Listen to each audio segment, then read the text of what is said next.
بسم الله الرحمن الرحيم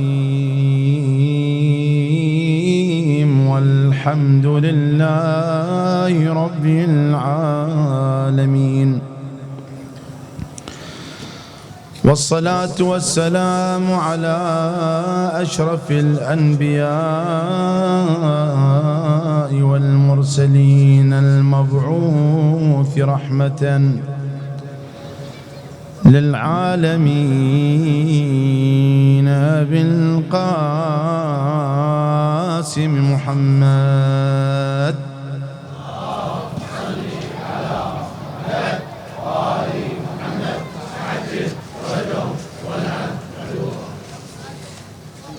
صلى الله عليك يا سيدي يا رسول الله صلى الله عليك يا سيدي يا مولاي يا أمير المؤمنين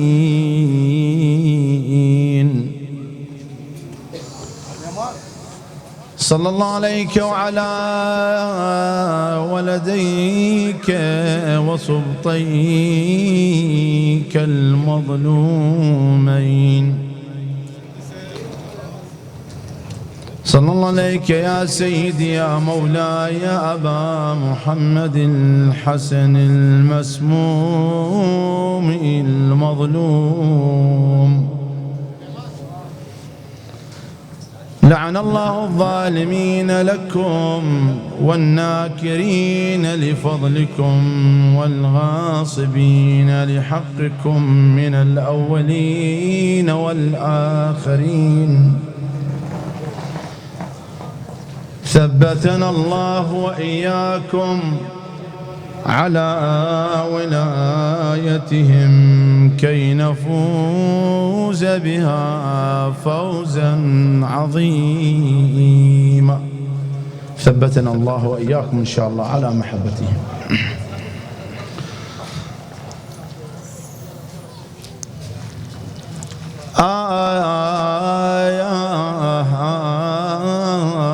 قضى الزكي فنوح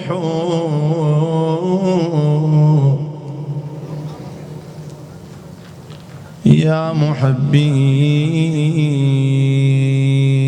قضى الزكي فنوح يا محبي وابكوا عليه فذو الأملاك تبكي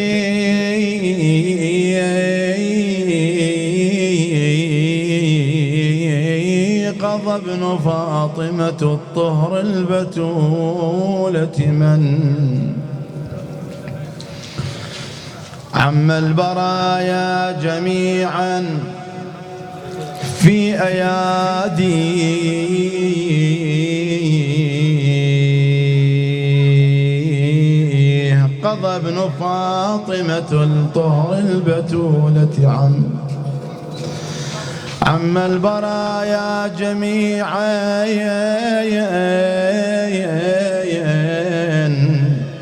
في أيادي قضى وقد قطعت أحشاءه قطعا الله أكبر لعنة الله على الظالمين قضى يا وقد قطعت أحشاءه قطعا وصار يقذفها بالطيش من فيه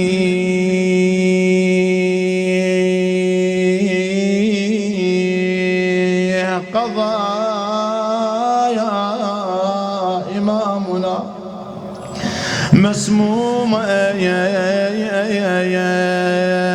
يتقيأ بطشتين تقول الروايات إمامنا الحسن عليه السلام حينما شرب السم من زوجته جعدة بنت الأشعث تقيأ وقذف قطعة من كبده. أيوة سيداه وإماماه ومظلوماه قضايا وقد قطعت أحشاه قطعا. أريد منك هلون لمولاتنا الزهراء، لمولاتنا زينب عليها السلام. وصار يقذف بالطشت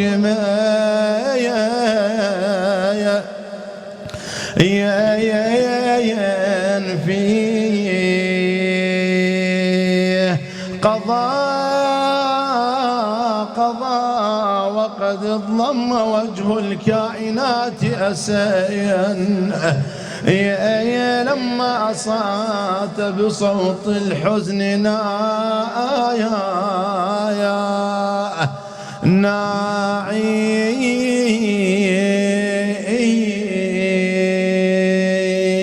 لا حول ولا قوة إلا بالله العلي العظيم. وإنا لله وإنا إليه راجعون. الإمام الحسن من المهدي إلى اللحد. اخترت لكم بحثا بإيجاز بكلمتين فقط: من المهدي إلى اللحد.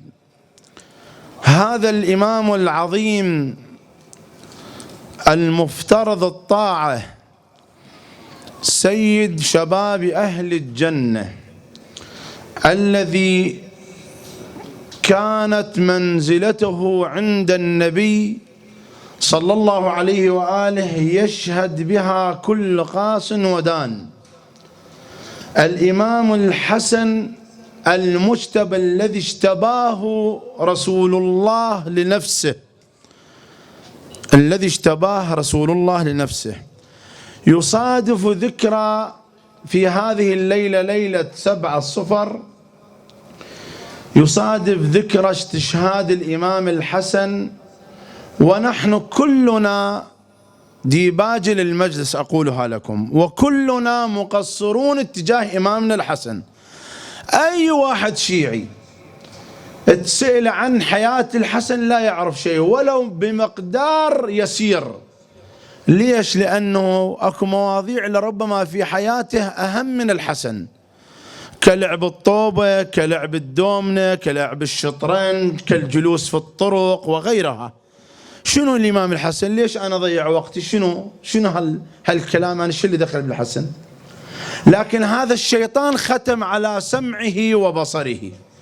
سويعات قليلة تفنيها في سنة كاملة 365 يوم. سويعات قليلة من استماعك تعطر بها هاتين الأذنين وتنور بها بصيرتك حول إمامك. من مات ولم يعرف إمام زمانه مات ميتة جاهلية. عيب علينا.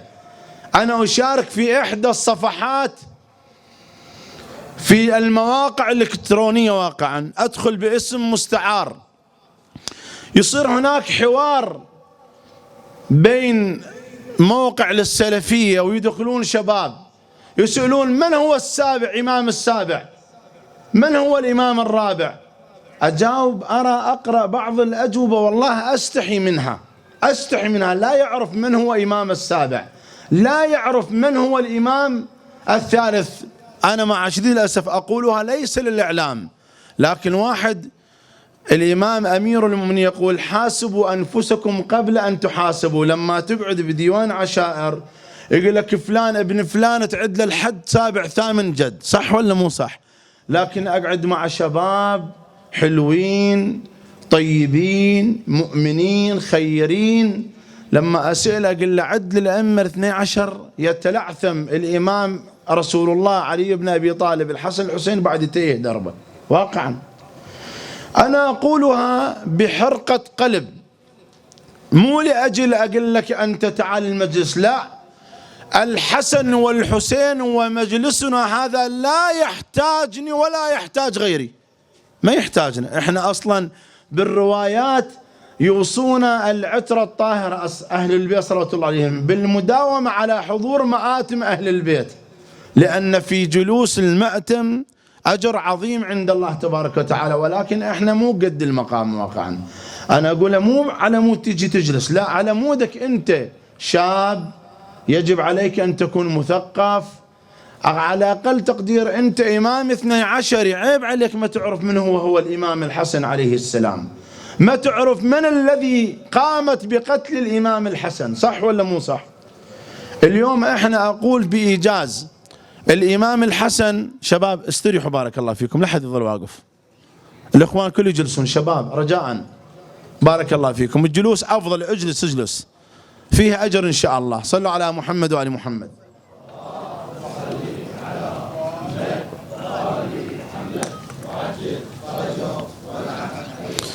من المهد إلى اللحد أوجز حياة الإمام باختصار ب5 مراحل. التفت ويا زين بارك الله فيك. الإمام الحسن عليه السلام في عهد رسول الله صلى الله عليه وآله إلى استشهاد النبي. التفت التعبير، المرحلة الأولى التي عاشها في عهد النبي صلى الله عليه وآله إلى استشهاد النبي، مو موت النبي، فرق بين واحد يموت وفرق بين واحد يستشهد. رسول الله لم يمت موتا طبيعي على فراش مرض، لا، رسول الله مات شهيدا. ما منا أهل البيت إما يموت مسموما أو مقتولا بسيف، ورسول الله من أهل البيت الذين أذهب الله عنهم الرجس وطهرهم تطهيرا، لأنه هو الصاحب الرئيس في قضية أصحاب الكساء الخمس، فرسول الله استشهد. 2، الإمام الحسن في عهد الملوك 3، وأعني بهم أبي بكر وعمر بن الخطاب وعثمان بن عفان، تفت التعبير، هاي 2. الثالث الإمام الحسن في ظل الإمامة، وأعني بها إمامة أمير المؤمنين علي بن أبي طالب عليه السلام. 4، الإمام الحسن عليه السلام في عهد أمير المؤمنين إلى استشهاده صلوات الله عليه.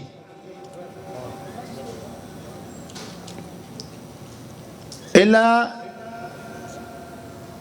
صلح الحسن مع معاوية، هاي بالرابعة.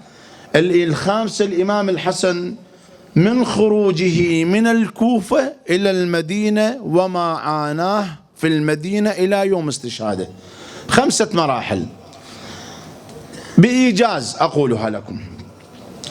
ولد الإمام الحسن في عهد النبي صلى الله عليه وآله يا يوم 15 رمضان في النصف من 15 من شهر رمضان سنة 3 من الهجرة.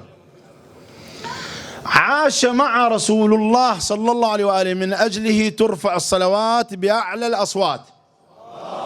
صل على محمد وآل محمد وعجل فرجهم ولعن عدوهم. عاش مع جده رسول الله صلى الله عليه وآله 8 سنوات. ولد الإمام الحسن قلت لكم 15 من شهر رمضان سنة 3 من الهجرة. وهذه الاستحبابات أذن رسول الله بإذنه اليمنى وأقام في اليسرى، وفي اليوم 7 حلقت مولاتنا السيدة الزهراء رأس الإمام الحسن وتصدقت بمقدار الشعر فضة إلى الفقراء، وعقوا عنه بكبش أملح، يسموها العقيقة. الملاحظة أيضا هميا، العقيقة أخوان مو للأموات، لا، العقيقة إحنا يوم 3 يعقون، العقيقة أيها الأخوة للمولود يوم 7. هاي سنة مستحبة، لما يجيك مولود تذبح له عقيقة، تقول موجودة في الروايات في كتاب مفاتيح الجنان: لحمه في لحمها ودمه في دمها، وتقرأ بعض الأدعية وتعق عنه. اللي ما ذابحي له عقيقة، يصير واحد الآن اليوم عدل يعق عن نفسه يذبح عقيقة، أو واحد مصم يموت وعنده كاتب وصية وذبحوا له عقيقة. أما هي العقيقة ليست للأموات، العقيقة لمن يأتيه مولود يوم السابع يذبحوا له. واضح؟ هاي المراسيم اللي أقامها أهل البيت لما يأتيهم مولود. الحياة اللي واكبها الإمام الحسن في حياة النبي صلى الله عليه وآله مرت بمنعرجات واقعا. هاي المنعرجات التي شهدها الإمام الحسن صلوات الله عليه في أيام النبي صلى الله عليه وآله. أولا الإمام الحسن صلوات الله عليه شهد المنعرجات التي مر بها رسول الله والمضايقات القريشية على النبي صلى الله عليه وآله وسلم، لأن الإمام الحسن كان يحضر مجالس رسول الله. أصلا في بعض الروايات عندنا، ومن خلال هذه الرواية التي أنقلها لكم راح نعرف أهمية وعظمة الإمام الحسن عند النبي. كان رسول الله يخطب بالمسلمين. التفوا الشباب، يعني هسه الآن أنا محاضر، يجي ابني أعوف المنبر وأروح له؟ لا، ما يصير. الرواية تقول كان عمر الإمام الحسن 5 سنوات. التفت للتعبير هذا راح يبين لنا عظمة الحسن عليه السلام عند النبي. عمر 5 سنوات ورسول الله يخطب بالمسلمين، يلقي فيهم محاضرة. وإذا جاء الإمام الحسن، ليش التفت للتعبير، همين وين يخطب رسول الله؟ في مسجد النبي. مسجد النبي وين بيت رسول الله؟ بيت أمير المؤمنين. وين بيت أمير المؤمنين؟ وبيت فاطمة وبيت الحسن والحسين وبيت رسول الله داخل المسجد. الوحيد رسول الله أمر النبي أن يغلق جميع الأبواب التي داخل المسجد إلا باب أمير المؤمنين وباب الزهراء. هذا البيت الذي كان رسول الله ينام فيه، كان رسول الله يصلي فيه، في بيوت أذن الله أن ترفع ويذكر فيها اسمه. هو بيت من؟ بيت النبي وبيت الزهراء وبيت أمير المؤمنين وبيت الحسنين. صلوا على محمد وعلى محمد.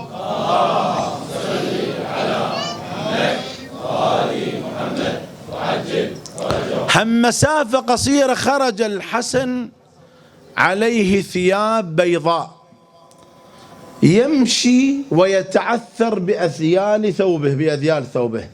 مسك رسول الله عن الكلام. الله أكبر، سلام الله عليك يا أبا محمد. مسك رسول الله عن الكلام، ثم أفرجوا له شطرين، قسمين. أفرجوا لرسول الله، وإذا المسلمون ينظرون إلى ما يصنع النبي، ما الذي يصنعه؟ وإذا ينظرون رسول الله وقف عن الكلام وأفرجوا له ونزل من على المنبر، وإذا يرون سبط النبي الحسن صلوات الله عليه بين المؤمنين، ثم يحتضنه رسول الله ويضمه إلى صدره ويقبله ويقول أمام الناس: اللهم إني أحبه فأحب من يحبه. الله أكبر. ثم يجلس على منبره والحسن على فخذه، ورسول الله يكمل حديثه. عائشة بنت أبي بكر تقول: سمعت رسول الله صلى الله عليه وآله، رأيت النبي صلى الله عليه وآله يوما من الأيام وقد ضم الحسن إلى صدره وقبله وقال: اللهم إني أحبه فأحب من يحبه. زين، بس أوقفوا نقطة نظام. هذا واقعا أنا أقرأ في كتاب، هذا كتاب بحار الأنوار للشيخ المجلس رحمه الله، أقرأ في هذا الكتاب، وأقرأ في كتاب الكافي للشيخ الكليني. تفت التعبير. الروايات تقول، أنا هذا الحديث واقعا أوقفني، عائشة هي التي تروي، أعيد لك اسمعوا زين. تقول عائشة: رأيت رسول الله احتضن الحسن وضمه إلى صدره وقبله، ثم قال رسول الله: اللهم إني أحبه فأحب من يحبه. جيد. هاي شهادة عائشة بحق من؟ بحق الحسن. يوم أرادوا دفن الحسن في بيت رسول الله، تفضل التعبير، جاء مروان الطريد ابن الطريد في الروايات، مروان بن الحكم، مروان الطريد راح الآن أنزل عليه بالمحاضرة بما ينقله ابن أثير في تاريخ الأمم والملوك. أنا مو أجيبه من تاريخ الشيعة، لا، لأن إحنا ما عندنا كتاب تاريخ للشيعة. ما أقول لك كل رواياتنا ننقلها إما عن تاريخ اليعقوبي أو عن تاريخ مروج الذهب أو عن تاريخ الأمم والملوك. كل تواريخنا من المخالفين، تفضل التعبير. مو أقول لك ما عندنا تاريخ، لا، عندنا تاريخ عن روايات أهل البيت، لكن كتاب تاريخ مصنف ما عندنا. أنا في مكتبتي كل تواريخنا موجودة من أهل السنة المخالفين، التفت التعبير. راح أقول لك حقيقة مروان. لما جاء مروان يريد أن يمنع الحسن، هسه أنا بعدين أكمل لك الرواية في ذيل محاضرتي، بس أريد أقول لك بعد أن جاء مروان وصار حدة الكلام، جاءت عائشة على بغلة قالت: ما الذي تريدون أن تصنعون؟ قالوا: نريد أن ندفن الحسن ريحانة رسول الله. قالت: لا أسمح لكم أن تدفنوا من لا أحب في بيتي. بس وقف. لا أريد أن تدفنوا من لا أحب في بيتي. هذا حديث. عائشة تقول: سمعت رسول الله رأيت رسول الله وسمعت رسول الله يحتضن الحسن ويقول: اللهم إني أحبه فأحب من يحبه. عائشة تقول: لا أسمح بأن تدفنوا من لا أحب في بيتي. الله أكبر. هذا الكلام خطير؟ لا مو خطير. هسه يجيني واحد شق عصا المسلمين. لا حبيبي، أنا ما جاي أشق عصا المسلمين، أنا أقول أم المؤمنين عائشة هي التي نقلت الحديث، وأم المؤمنين هي التي قالت ومنعت أن يدفن الحسن داخل بيت الرسول داخل الحجرة، وقالت: لا أحب أن يدفن من لا أحب في بيتي. إذن واضح، فهموا بعد ما أكمل الحديث. واضح عندكم لا مو واضح؟ بعدين رسول الله يبين عظمة الإمام الحسن عليه السلام في هذه الرواية اللي نقلتها. واحد ينقل رواية يقول: رأيت الإمام الحسن، ما يقول الإمام الحسن، رأيت الحسن ابن علي بن أبي طالب يمتطي على ظهر رسول الله يصعد وين؟ على ظهره. فقال هذا الرجل: نعم المركب الذي ركبته. من يقول؟ الذي ينقل الرواية. شاف الحسن صاعد وين؟ على اكتاف النبي، فيقول الرجل: نعم المركب الذي ركبته. فيقول له رسول الله: ونعم الراكب هو. الله أكبر. مو فقط المركب. كمل حديثك أيها الناظر، أنا أكمل حديثك. من يكمله؟ الذي لا ينطق عن الهوى إن هو إلا وحي يوحى. الرجل يستغرب حالة استغراب. رسول الله النبي الأمي، وما أرسلناك إلا رحمة للعالمين، طفل على اشتافه يتعجب يقول: نعم المركب. فيقول رسول الله: ونعم الراكب هو.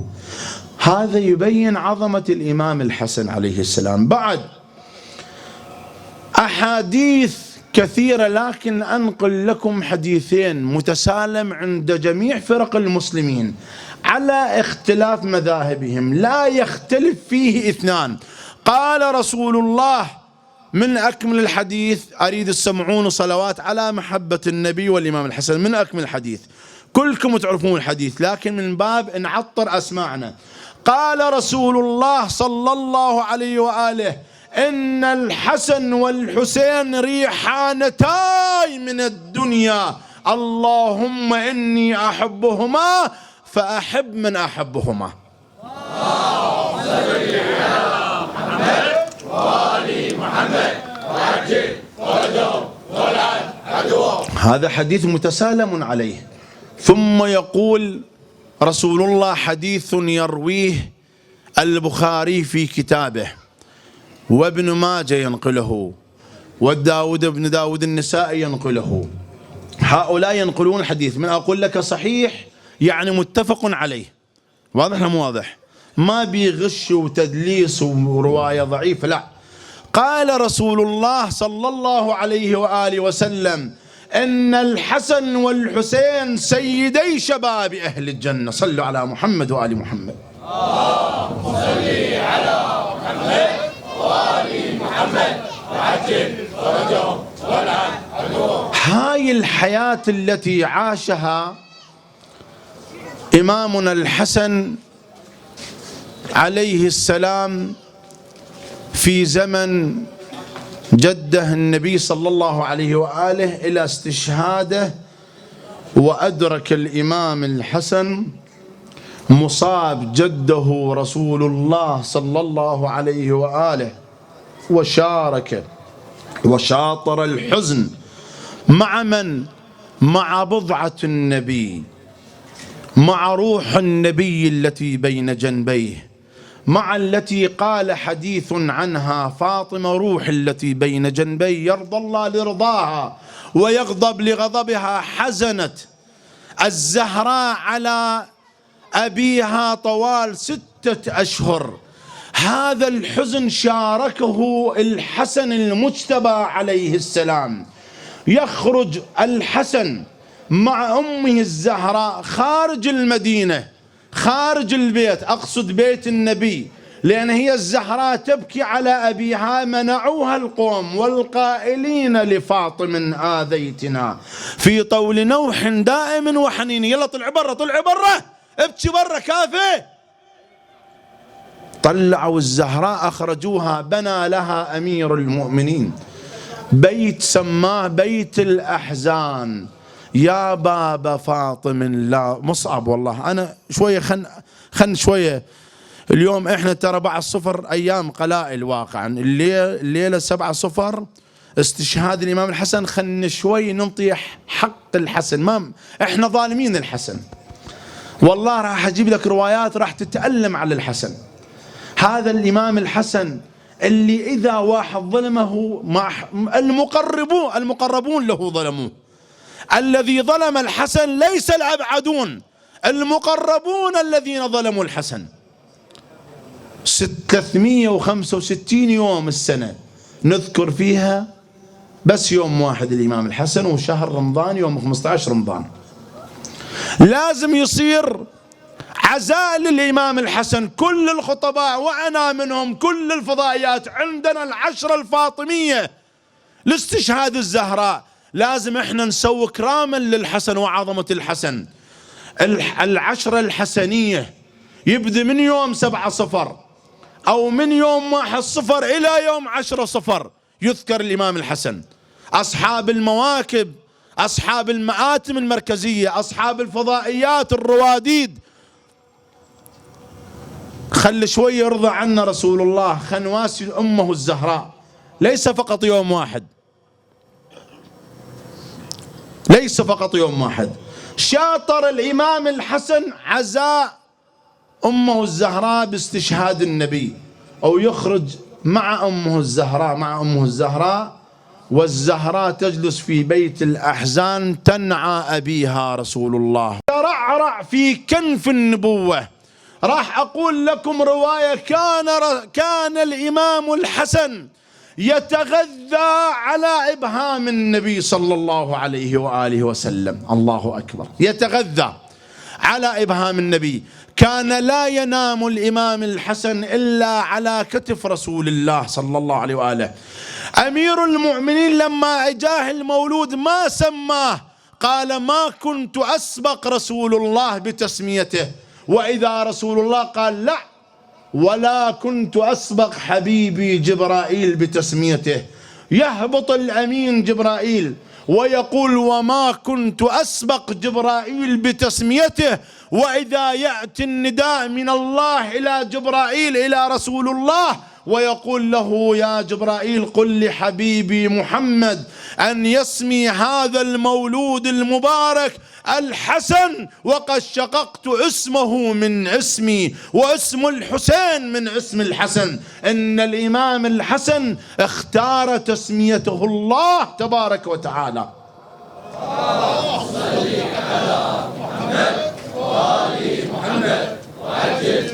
اختار تسميته الله تبارك وتعالى.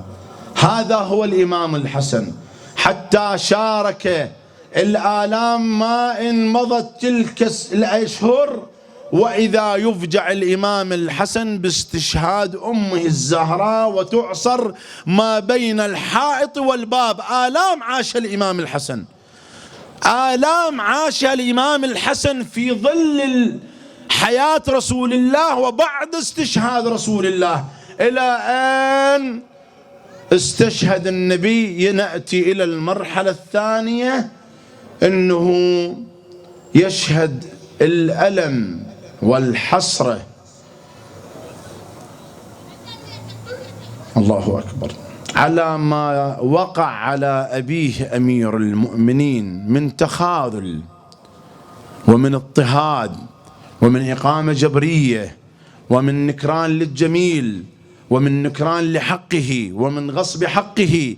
شاهد تلك المؤامرة الكبرى وهي سقيفة بني ساعدة. تقول الروايات كان أبو بكر يخطب الخليفة الأول الملك، على تعبيرهم أنا أعبر عنه الملك، هو ليس بخليفة، الخليفة فقط، أرجو المعذرة، الخلفاء 12 إماما، أنا من أقول خليفة لازم مسؤول، أنا ما عندي خليفة غير محمد وآل محمد، أما نعم الباقين حال ملوك، أي واحد يجي يحكم حاكم. أبو بكر حاكم، عمر حاكم، أما خليفة أني جاعل في الأرض خليفة هو أمير المؤمنين وذريته، هو رسول الله. قال ومن ذريتي؟ قال لا، قال إني جاعلك للناس إماما. قال ومن ذريتي؟ قال لا ينال عهد الظالمين. أمير المؤمنين ما كان ظالما، ولم يكن يوم من الأيام ظالم لنفر على الإطلاق، ولا يوم من الأيام منذ ولد في بيت الله الحرام سجد لصنم أو عبد غير الله أو وحد غيره. هسه ما لنا دخل الآن، محاضرتنا على الإمام الحسن. صلوا على محمد وآل محمد.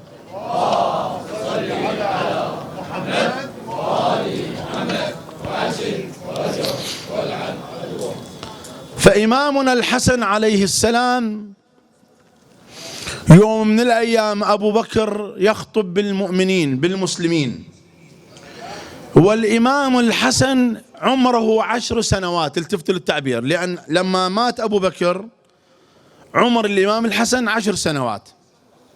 تفتوا، أبو بكر يخطب والإمام الحسن دخل إلى المسجد النبوي الشريف، ثم قال الإمام الحسن وعمره أقل من 10 سنوات، قال يا أبا بكر انزل من على منبر أبي. الله أكبر. بس التفتوا الشباب، التفت لهذه الرواية. قال الإمام الحسن هو صغير، قال للملك للحاكم، قال لأبي بكر، قال انزل من على منبر أبي. فوقف أبا بكر عن الكلام، قال صدقت يا أبا محمد، إنه منبر أباك لا منبر أبي. الله أكبر. شلون تعبير، شلون تعبير جميل. أبو بكر هو الذي يقول، قال صدقت يا حسن، إن هذا المنبر منبر أباك لا منبر أبي. ولذلك السيدة الزهراء عليه السلام في خطبتها لما ضرب الستارة قالت وكنتم على شفا حفرة من النار فأنقذكم الله بأبي. ترى أنتم الله انقذكم بأبوي، أنتم تعرفون بعد مصيركم شنو وين، كلكم لا تعبدون الله، لا توحدون، لا تعرفون الإسلام، لا تعرفون أخلاق الإسلام، الله انقذكم بأبي.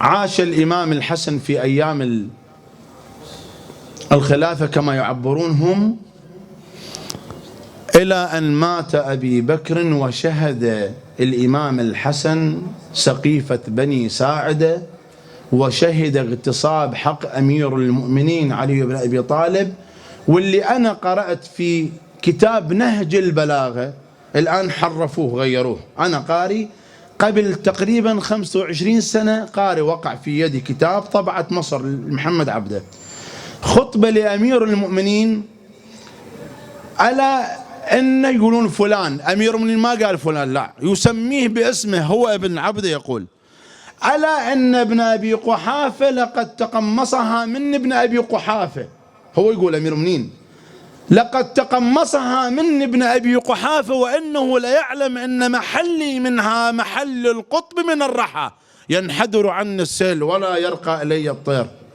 فاستدلت دونها ثوبا وطويت عنها كشحا، أرى تراثي نهبا حتى صبرت. يقول فأدلى بها الأول إلى الثاني، صبرت وفي العين قذى وفي الحلق شجا، أرى تراثي نهبا.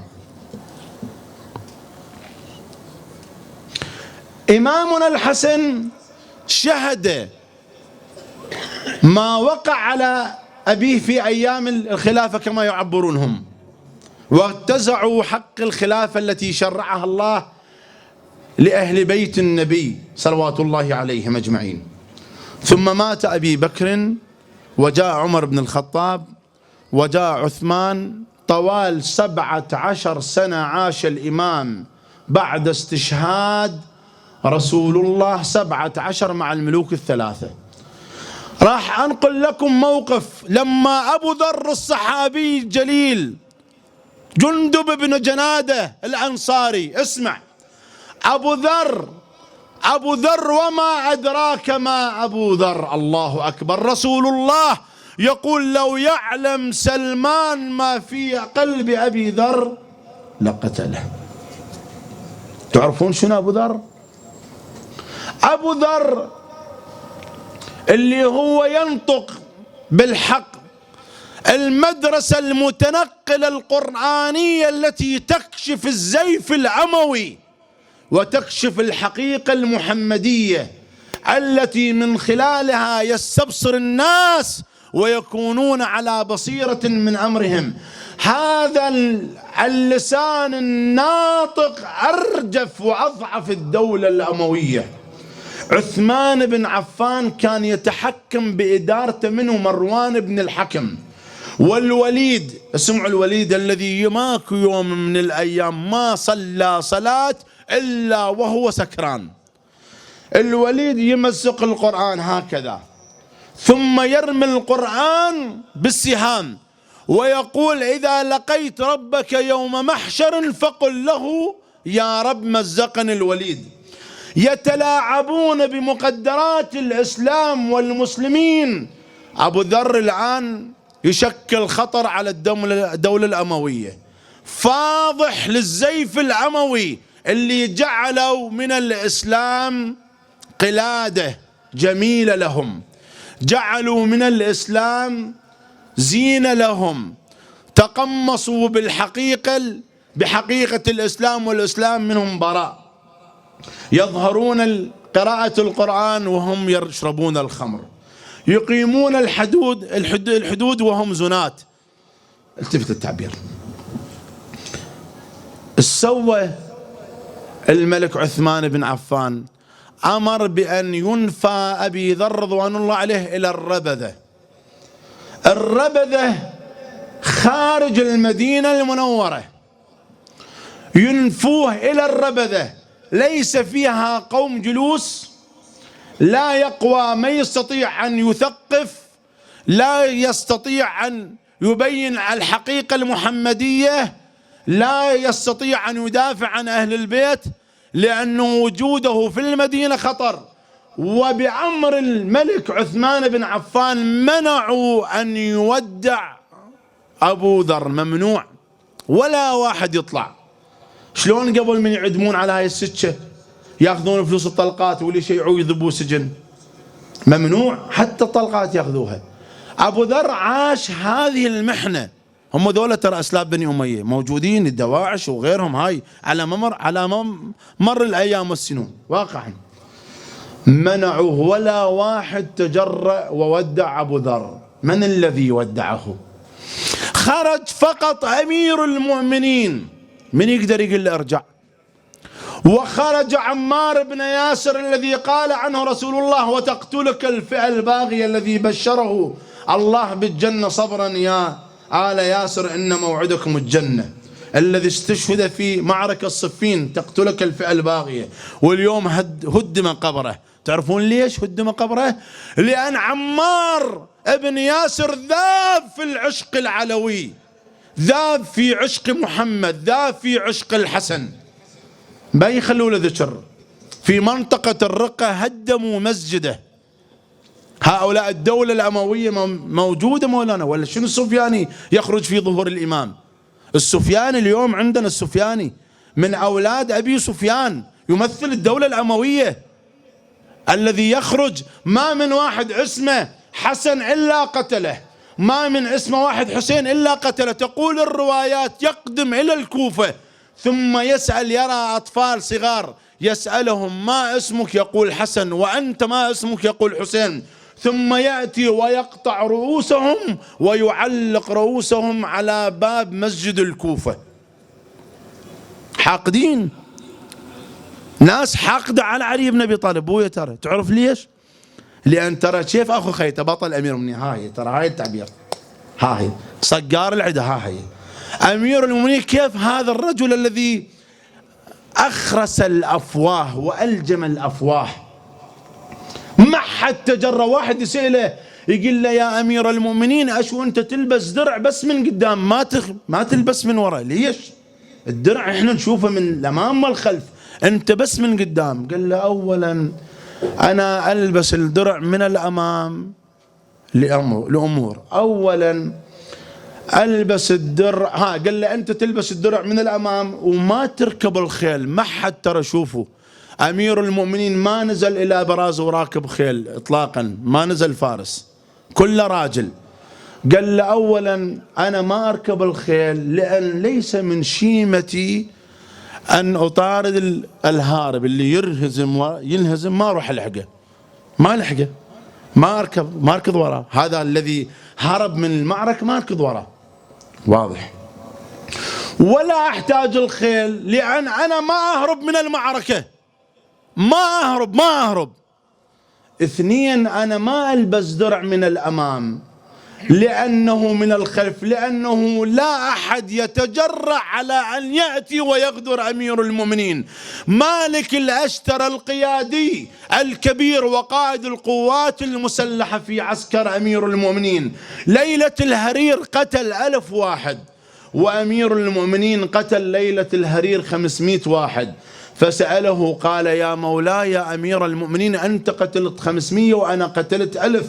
قال اعلم يا مالك ان الذي أنا لا أقتل الجريح، ما يقتل جريح أمير المؤمنين، واحد في معركة جرح ما يقتله، ولا أقتل أسير، ولا أقتل واحد مدبر هرب من المعركة، مو شيمة أمير المؤمنين، ما يقتل، بطل ضرغام حقيقي، فارس همام، هاي الشجاعة الحقيقية.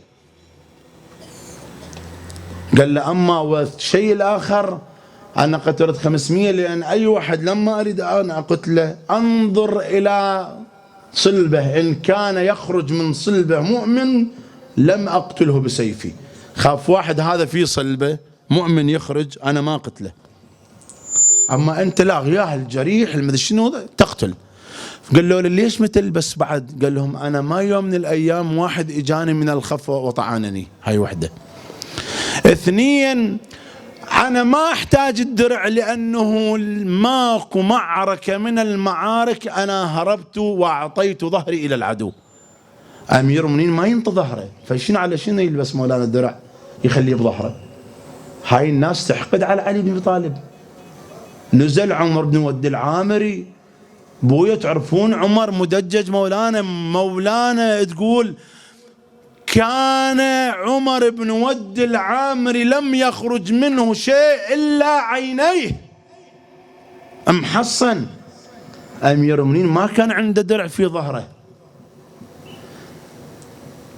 دولة هكذا الدولة الأموية تبقى حاقدة على علي وعلى الحسن عليه السلام. بعد خرج الإمام أمير المؤمنين وعمار وحذيفة بن اليمان. اسمع وبعد من خرج؟ وخرج الحسن عليه السلام. لما خرج الحسن التقاه منه مروان بن الحكم، قال يا حسن ألم يصلك أمر الخليفة بأنه يمنع توديع أبو ذر؟ فسكت عنه الحسن ولم يعر له أهمية، وودع الإمام الحسن ودع أبو ذر وما أحد تجاسر عليه. الإمام الحسن بقى حارس على بيت عثمان، يحمي بيت عثمان، وقتلته الدولة الأموية. تلاحظون لما تلاحظون هاي الحياة اللي عاشها الإمام الحسن في ظل الملوك. ثم ننتقل إلى المرحلة الثالثة، الإمام الحسن في ظل إمامة أمير المؤمنين عليه السلام 37 سنة مع أبيه. لأن الإمام الحسن ايش قد عمره استشهد؟ 47 سنة. استشهد أمير المؤمنين ايش قد عمر الإمام الحسن؟ ايش قد؟ 37. خرج أمير المؤمنين إلى أن بويع والسلم، صارت عاصمة العالم الإسلامية الكوفة، ومعه الإمام الحسن. واحد يقول التاريخ ظالم للحسن حتى هسه الآن راح أحكي. كانت الإمام الحسن يدور الصلح، هذا أبويا غبن والله عمي ما دور الصلح، هذا عمي ترى هاي أفكار خاطئة، روايات مزيفة، تدليس. والله علي شهيد إن الإمام الحسن ما هو طلب الصلح، الإمام ما طلب الصلح. صحيح الله يقول في القرآن وإن جنحوا للسلم فاجنح، ترى الإمام الحسن هدد معاوية. راح أجيكم الآن بالنقطة الخامسة حتى أشوقك للمجلس أشوقك. دور الإمام الحسن شنو؟ شارك مع أبيه الحروب، معركة صفين، معركة النهروان. يعني راح أقول لك باختصار، شارك مع أبيه في حروبه، مع القاسطين والمارقين والناكثين. أمير المؤمنين كان يعتمد على ولده الحسن اعتمادا كثيرا وكبيرا، حتى تقول الروايات إن الإمام الحسن هو وسلمان، تبتل التعبير، وبعض الأنفر من شيعة أمير المؤمنين خرجوا لاستنفار المؤمنين على من؟ في معركة البصرة. أبو موسى الأشعري جالس في المجلس، هذا واحد كوني قاعد الناس يبردها، قال لهم إياكم والفتنة، لقد سمعت رسول الله يقول سوف تخرج فتنة لا تقوموا معها وكونوا قعودا، لا تقومون. اجى عمار بن ياسر قال نعم إن صح صدقت يا أبا موسى، لكن قال رسول الله لك لا للمؤمنين، أنت اقعد وتفينا شرك، أنت لعن فتنة وفي هذه الفتنة أنت تقعد. فيجي الإمام الحسن، شوفوا شجاعة أبو محمد الحسن، قال يا أبا موسى اسكت ولا تتفوه بأي كلمة. سكت أبو موسى وخرج من المسجد، ثم أمر الإمام الحسن بأن يجمع المؤمنين، صلى فيهم ووقف فيهم خاطبا يحثهم على الجهاد ضد أعداء الله وأعداء الإنسانية والقاسطين والمارقين. هذا دور الإمام الحسن في معركة البصرة، اللي ابن عباس يقول خرجنا في معركة البصرة وكان هذا اللعين عبد الله بن الزبير، هذا واحد لعين والله، هذا يا أخي حاقد على العترة الطاهرة، هذا حاقد على أمير المؤمنين، حاقد على الإمام الحسن عليه السلام. كان كل همه أن يأخذ السلطة وأن يتربع ويتعرش ويتحكم على المسلمين. هاي يريد فقط يجلس على العرش، يتربع على العرش. هذا كان من أصحاب الفتنة في معركة البصرة. اجتنا أمنا أم المؤمنين عائشة، لأن زوجات النبي أمهات المؤمنين بارك الله فيكم. اجت عائشة راكبة بغلة، فنظر إليها ابن عباس قال: يا أم المؤمنين، لقد ركبت بغلة على منع تشييع الحسن، واليوم ركبت جملا على حرب أمير المؤمنين.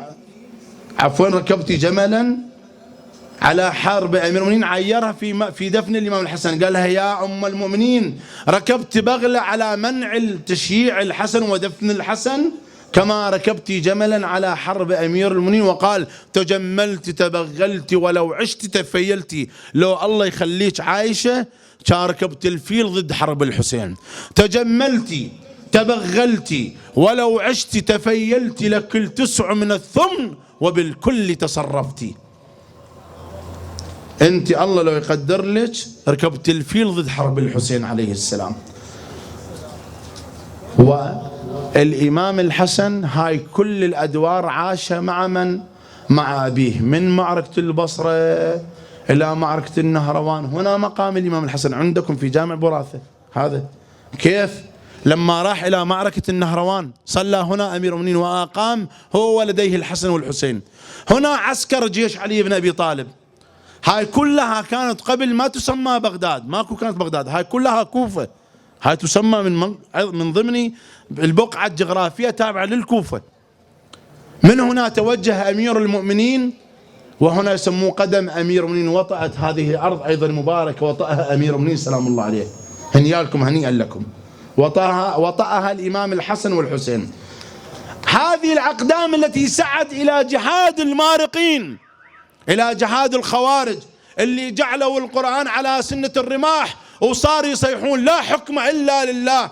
يجي مالك الأشتر: ويلكم أتقولون تضعون القرآن على سنة الرماح وفيكم القرآن ناطق أمير المؤمنين، ولكم هذا ارجعوا، لقد سمعنا رسول الله يقول: هذا القرآن الصامت وعلي القرآن الناطق.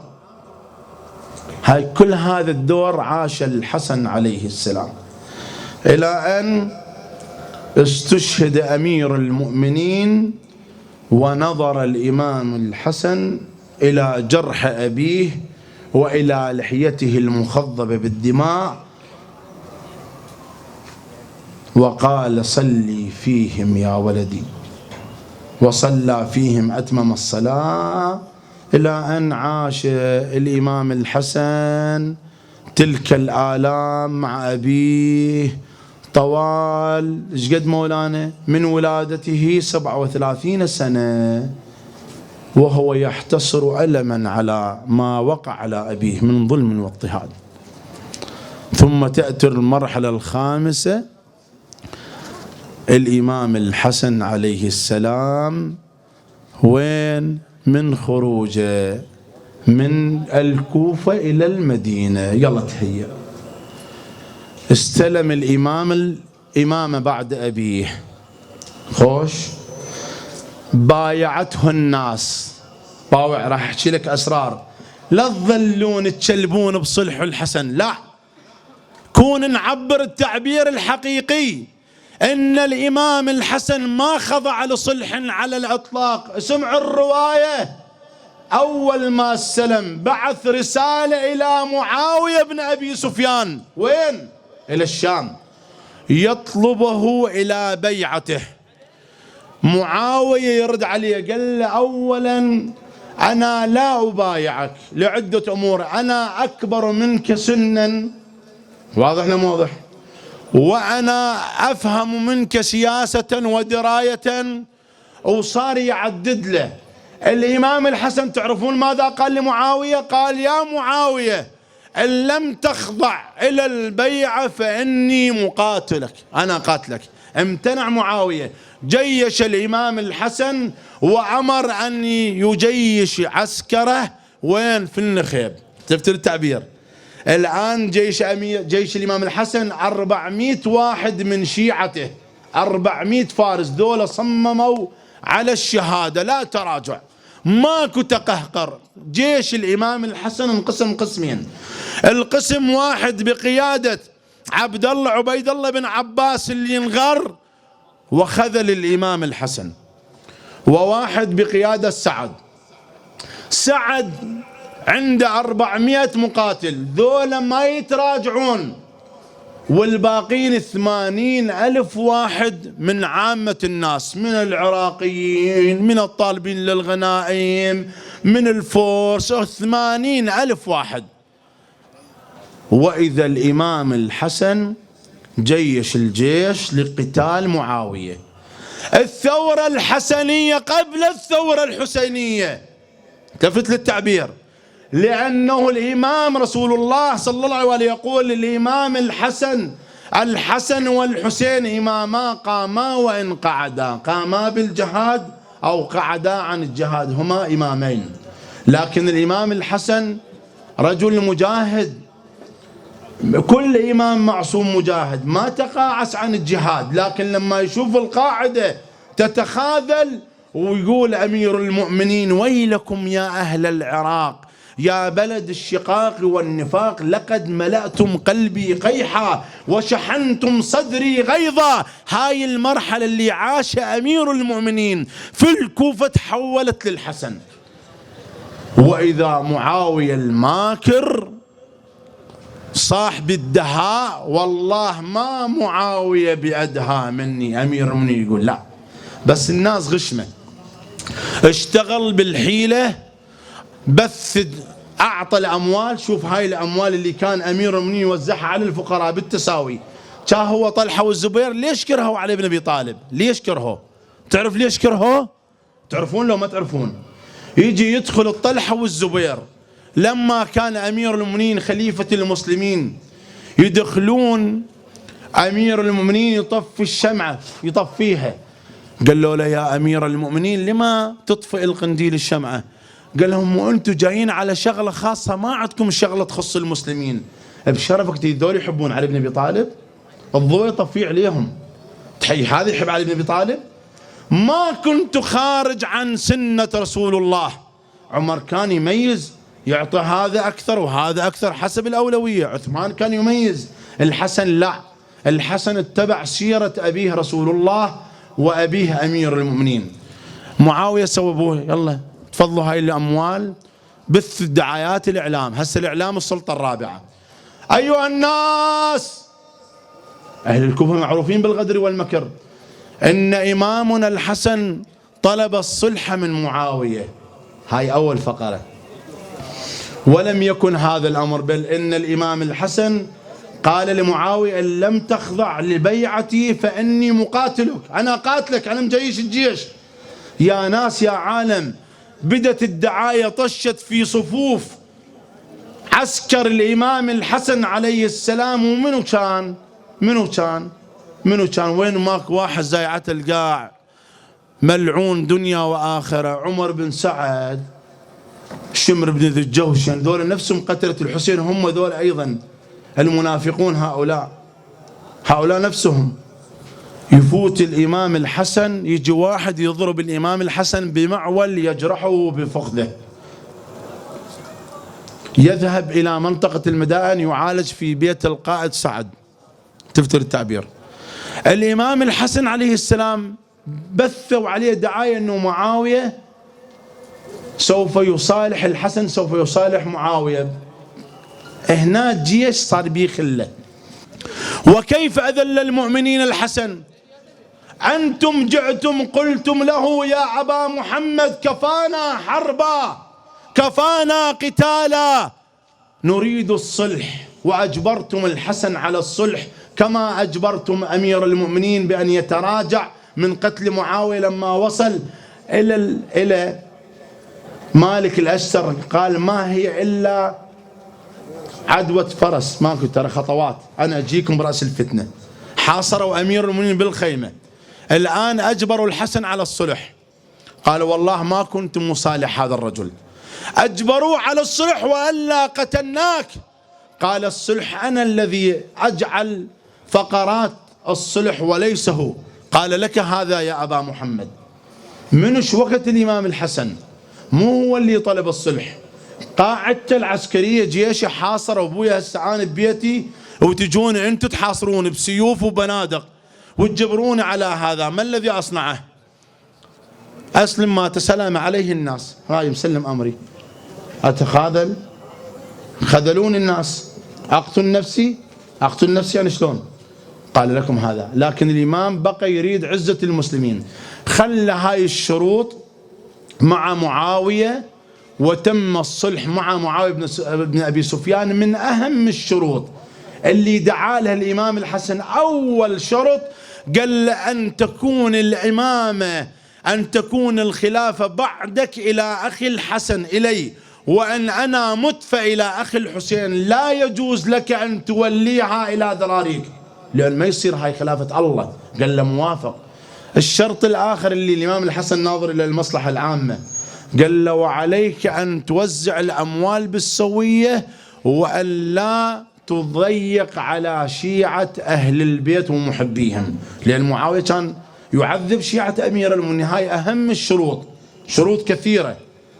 خوش لو لا وافق عليها معاوية. الآن الإمام الحسن تدري سوى مولانا؟ راح أقول لك ألمك، إمامكم الحسن خال خيمة مالت القائد العسكري الإمام المفترض، لما رفض على أن يصالح معاوية هجم عليه جيش الإمام الحسن وانتهبوا وسرقوا وانتهبوا كل ما في داخل الخيمة، أخذوا حتى سجاد الصلاة. الله أكبر. ولكم إمامكم سلبتوه، وصلت المرحلة يسلبون إمامهم، سجاد الصلاة سلبوها من الإمام الحسن.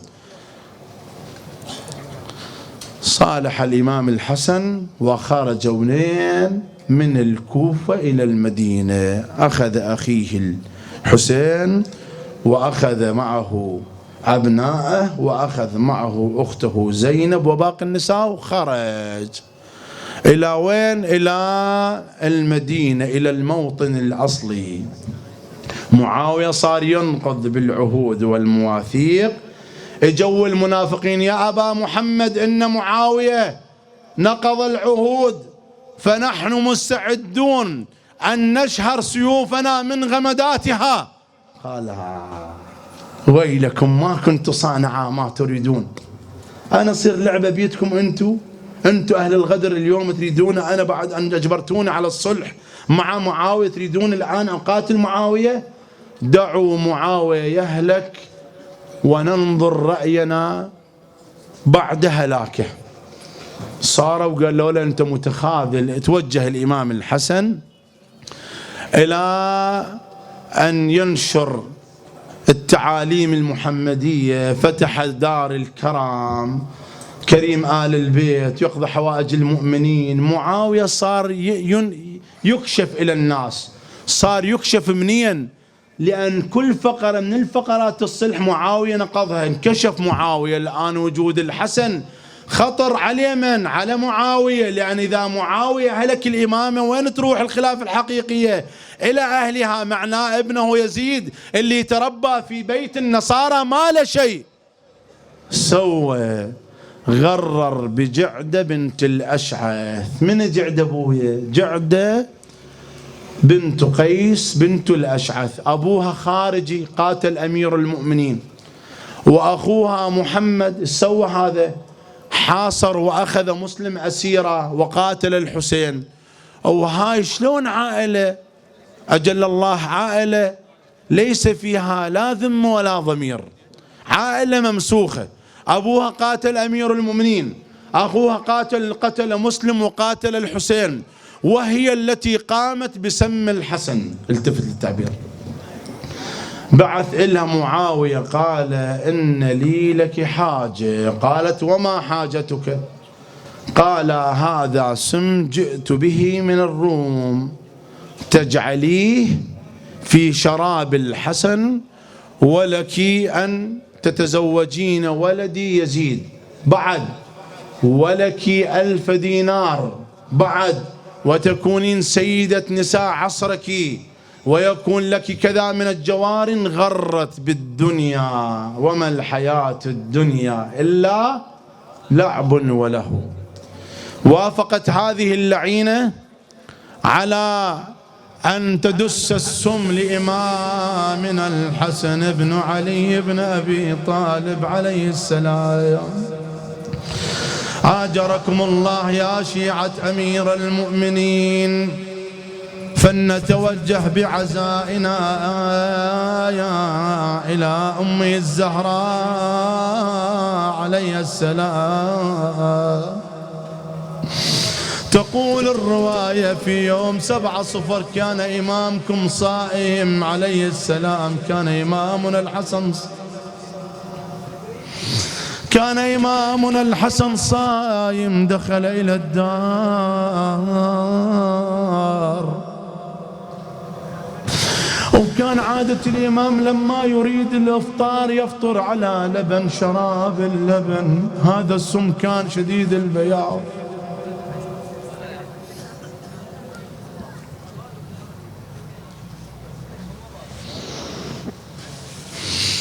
هذه المرأة اللعينة وضعت السم في شراب إمامنا الحسن عليه السلام، وإذا قدمت له الشراب قال بسم الله، شرب إمامنا، حس بحرارة داخل أمعائه الشريفة، صاح بصوت ضعيف: قتلك الله يا عدوة الله، قتلتيني. خرجت من الدار، قفلت الباب على إمامنا. بقى الإمام، تقول الرواية، بقى إمامنا يجود بنفسه، يعني يتقلب يمينا شمالا، ليس معه أحد في الدار. طرق الإمام الحسين الباب، دخل على أخيه الحسن، رآه، تقول الرواية يجود بنفسه. شي يسوي مولاي؟ يتقلب تارة يمين وتارة شمالا. دخل إمامنا الحسين على أخيه، قال أخي من الذي صنع بك هذا؟ قال أخي لا عليك، ناولني الطشت، أنا أريد الطشت. اعلم يا أخي يا أبا عبد الله أني سممت أكثر من مرة، عدة مرات ما تأثر السم في بدني، ولكن اعلم أن هذا السم قطع كبدي.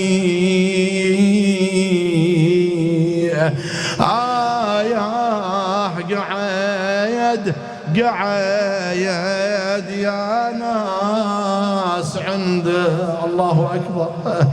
جلس الإمام الحسين عند أخيه الحسن عليه السلام، يقول له قام وشال ذاك الطشيت عنه، عمت عيني ون شلون ون، والله قام وشال ذاك الطشت عنا، يا عمت عيني ون شلون ون. يا خويا طب الزينب تشوف المحنة، لم دم القلب انطشت لوني. وبينما أبي عبد الله الحسين عند أخيه الحسن طرقت الباب، وإذا بالإمام الحسن. قال أخي يا أبا عبد الله إني أختنا زينب تطرق الباب. أخي يا أبا عبد الله نحل طشت عني كي لا ترانا وتفجع بما ترى. يا أخويا حسين نحل طشت عني خواتك يا أبو السجاد جني يردن يشبع شوف مني، وبعد مني ينوحل علي ويودعني، يا والله ينوحل علي يا يودعني.